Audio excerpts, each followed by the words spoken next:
안녕하십니까. 거꾸로 투자하는 쇼킹 부동산입니다.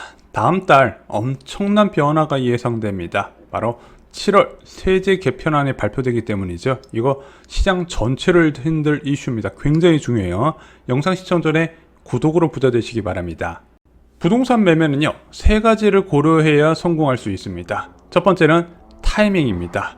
대접받으며 사야 하고 대접받으며 팔아야 합니다. 자, 이 타이밍 때문에 많은 사람들이 울고 웃을 수 있는 것이죠. 이번 급락장에서 이 타이밍의 중요성 많은 분들이 깨달으셨을 겁니다. 두 번째는 호재입니다.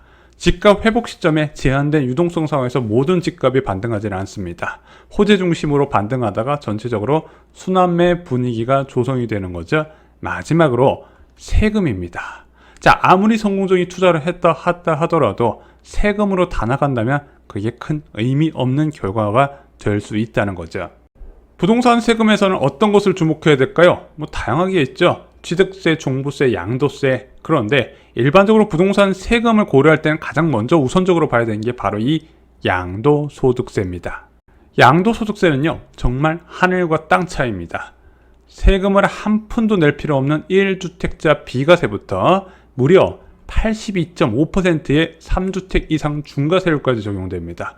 자, 예전에 이런 말씀 드린 적 있죠? 중과세율로 세금 내면 애국자 수준이더라. 그런데 반면 1주택 비과세는요, 내가 양도차익이 5억이든 7억이든 12억 이하 주택을 양도할 때는 세금을 한 푼도 안 내더라. 그래서 이 양도소득세만 보더라도 이게 부동산 세금이 얼마나 중요한지 쉽게 알 수 있는 대목입니다. 정부가 세제 개편을 추진한다는 소식이 전해졌습니다. 한 기사를 볼게요. 11일 정부 당국에 따르면 기획재정부는 오는 7월 세제 개편안 발표를 앞두고 검토 작업에 들어갔다. 그 내용에는 양도세 중과 제도 개편 방안과 주택 단기 보유 및 분양권 양도세율 인하 방안이 포함될 것으로 보여집니다. 이 두 가지 진짜 중요한 소식입니다. 윤석열 대통령의 공약사항이 바로 다주택자 세부담 완화 방안이었습니다. 그중 양도소득세는 다주택자 중과 2년 한시적 배제 이후에 중과세 제도 재검토란 공약 카드를 꺼내들었었거든요. 그리고 이번 정부에서도 기획재정부를 중심으로서 다주택자 세부담 완화 방안을 계속 추진 중에 있었습니다. 처음으로 풀린 다주택자 세부담 완화는요, 바로 종합부동산세였습니다. 아시다시피 취득단계, 보유단계, 처분단계 다주택자는 중과세율이 적용됐었는데 이 종합부동산세의 중과세율 기준이 크게 완화가 됐습니다. 그래서 2주택까지는 기본세율을 적용하고요. 3주택 이상 장려 중에서도 과세 표준이 12억 초과할 경우에만 중과세율을 적용하기로 했어요. 야, 그러면은 한 집당 두 채까지 괜찮고 세 채는 안 되는 거야? 그렇지 않습니다. 이 종합부동산세는 인별 과세제도예요. 한 사람이 보유한 주택의 공시가격을 합산해서 청구하는 건데, 만약에 부부가 각각 명의로 활용하게 되면 4주택까지도 중과를 받지 않을 수 있도록 작년에 개편이 됐습니다. 그 다음 카드가 양도소득세 중과제도입니다. 다주택자가 규제 지역의 주택을 처분할 때 적용돼요. 원래는 그냥 6에서 45%의 기본세율이 적용됐는데 규제 지역에서 주택을 처분할 때 다주택자는 2주택자는 20%포인트 더 가산하고 3주택 이상자는 30%포인트 더 가산하고 여기에 장기보유 특별공제까지 최대 30%까지 받을 수 있는 것을 배제시켜버리면 강력한 규제안이었죠. 자, 이 다주택자 양도세 중과제도는요, 현재 한시적으로 유예가 된 상황입니다. 그래서 2022년 5월을 시작으로 내년 5월까지 이 제도가 한시적으로 유예 방안을 적용하기로 했거든요. 그래서 규제 지역에 지금 주택을 처분하더라도 다주택자라고 하더라도 기본세율과 최대 30%의 장특공제를 적용받을 수 있는 상태입니다. 자, 그럼 앞으로 어떻게 할 것인가? 12월 21일 날 그냥 좀 개편을 해보겠다, 이런 방안이 발표가 됐어요. 내용 한번 보겠습니다. 양도세 중과 배제, 한시 유예 중인 2024년 5월까지 양도세 중과 배제는 2024년 5월까지 연장하고 세제 개편안을 통해서 근본적인 개편안을 마련하겠다. 그래서 기존에 우리가 알고 있었던 양도세 중과 제도에 대해서 좀 바뀔 가능성, 그래서 많은 사람들이 궁금해하는 겁니다. 근본적인 개편 방안이 무엇일까?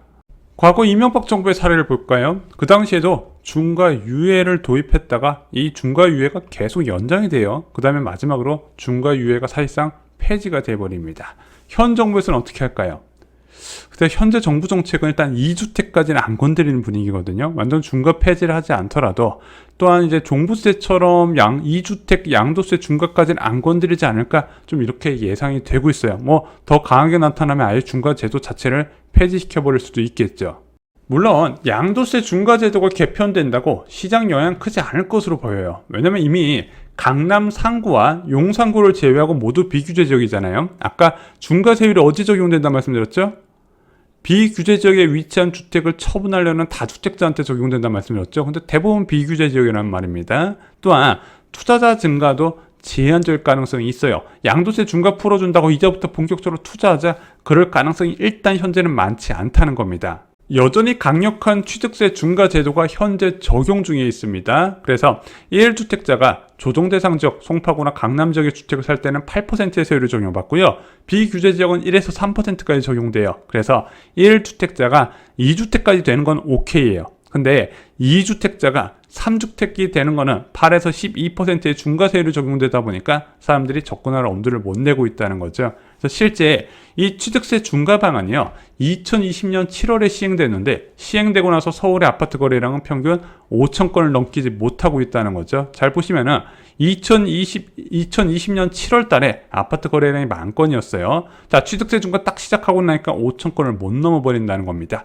제일 많았을 때가 2020년 12월 7,500건인데 그 이후에 계속 하락 추세가 나타났다가 5천 건 밑을 유지하고 있다는 거죠. 요즘 왜 거래량이 많이 안 늘어나나요? 과거에 비해서 이 취득세 중과 제도도 영향을 미치고 있습니다. 그래서 2주택자가 추가로 주택 사고 싶은 사람들은 지금 시장 진입이 차단된 상황이죠.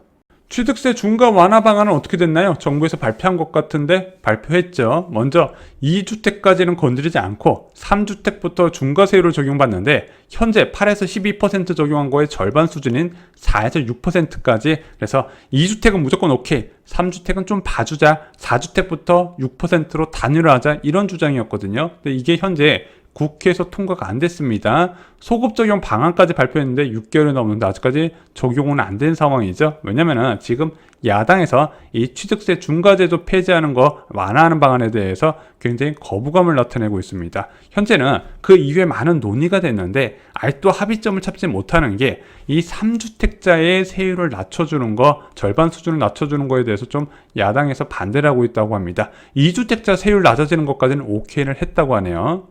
또한 최근에 전세 사기 이슈가 강해졌잖아요. 전세 보증금을 포함한 아파트 투자의 부정적 인식이 커진 상황입니다. 이런 와중에서 투자자의 길을 열어줄 수 있는 취득세 중과 완화나 실거주 의무 폐지 같은 법안에 대해서 야당이 더욱더 부정적인 입장을 보일 수밖에 없다는 거죠. 그래서 현재 갭 투자를 늘리는 정책은 국회에서 협조가 안 되고 있는 상황이더라. 그런데 저는 이렇게 생각이 됩니다. 이런 정책은 언제 통과가 되나요? 갭 투자를 늘리려고 할 때가 언제 있죠? 부동산 가격이 급락할 때 있고요. 또 하나 케이스가 바로 전세난이 생길 때 갭 투자를 우대하는 정책을 많이 만들게 됩니다. 그래서 전세 가격이 계속 올라가서 서민들의 부담이 커질 때, 야, 그러면은 누군가 갭 투자를 해서 많이 매물을 늘려줘야 될 거 아니야? 이런 법안들이 통과될 가능성이 있습니다. 또한 이번 세제 개편안에서 논의되는 중요한 게 있습니다. 단기 보유 주택과 입주권의 양도세율 인하 방안, 그리고 분양권 양도세율 인하 방안, 이것을 7월 개편을 추진 중에 있다고 합니다. 2020년 7.10 부동산 정책의 핵심이었죠. 자, 이 대책 이후에 분양권 전매 시장 거의 초토화되다시피 했습니다. 왜냐면은 분양권 양도세율이 77%, 66% 이러니까 아무도 처분할 생각을 못하죠. 그 이후에 분양권 시장은 거래 시장은 완전 조용해졌습니다. 요즘 뭐 떴다방 있다 이런 얘기 잘 못 들어보셨죠? 이 양도세율 때문에 그래요. 그래서 현재 시장의 관심은 딱 하나입니다. 자, 올림픽파크 포레온 전매 제한 완화 전, 이 전매 제한이 언제 풀리죠? 올해 12월에 풀리죠. 자, 최초 당첨자 발표를 기준으로 1년 정도 전매 제한이 적용되고 그 이후에 풀리게 됩니다. 자, 이거 풀리기 전에 과연 세율이 낮아질까? 일단은 정부에서는 추진을 할 것으로 보여집니다. 과연 국회에서 이 분양권 양도세율을 낮추는데 동의를 할까? 아까 이제 1년의 사례를 정부에서 추진 중인 거 보면 국회에서 좀 거절된 게 많이 있는 상황이잖아요. 그것을 좀 살펴봤을 때, 야, 이거 분양권 양도세율, 그리고 주택과 입주권의 단기 양도세율을 낮추는 게 쉽지 않을 것이다. 이런 전망도 나오고 있습니다. 하지만 변수는 있습니다. 22대 국회의원 선거, 22대 총선이 303일 남았습니다. 2024년 4월 10일 날 일어나는데 일반적으로 정부는 부동산 시장에 개입을 웬만하면 안 하려고 그래요. 자, 그래서 시장 안정을 추구하는데 여당이든 야당이든 이때는요, 시장 안정보다 당선을 중요시하게 됩니다. 아니, 분양권 양도세를 낮춰주는 거하고 시장 안정, 총선하고 무슨 관계냐? 지금 지방에 미분양이 많이 쌓여있는 상황이잖아요. 그 미분양 때문에 그 지역 부동산이 이제 아무래도 활성화가 안 됐고, 그러면은 투자자를 유입시켜서 분양권 거래 시장을 활성화시켜야 되는데 거기에 양도세율이 걸리네. 그래서 이 양도세율을 낮춰주면서 지방 미분양을 해소하려는 정치인이 반드시 나오게 될 겁니다. 그 과정에서 약간 현재보다는 좀 더 이제 다른 방향으로 진행될 가능성이 있지 않나 개인적으로 이렇게 보고 있습니다. 자, 현재 부동산 제도 이번 정부 들어서 모두 바뀌었습니다. 대출 제도부터 세금 정책, 규제 정책 다 바뀌었어요. 자, 이 제도를요, 만약에 여러분들이 모르잖아요. 돈으로 떼어야 됩니다. 근데 이게 정말로 중요한 정책임에도 불구하고 인터넷 찾아봐도 잘 안 나와요. 저희 신간서적 부자들의 부동산 노트 이 한 권에 여러분들 투자나 내 집 마련에 필요한 모든 제도를 총정리해 주었습니다. 이거 하나 정도는 꼭 알고 계시는 것을 추천드립니다. 오늘 말씀드렸던 내용도 여기에 다 포함되어 있습니다. 이상 후 영상 마치겠습니다. 좋아요, 구독, 공유 꼭 부탁드립니다. 감사합니다.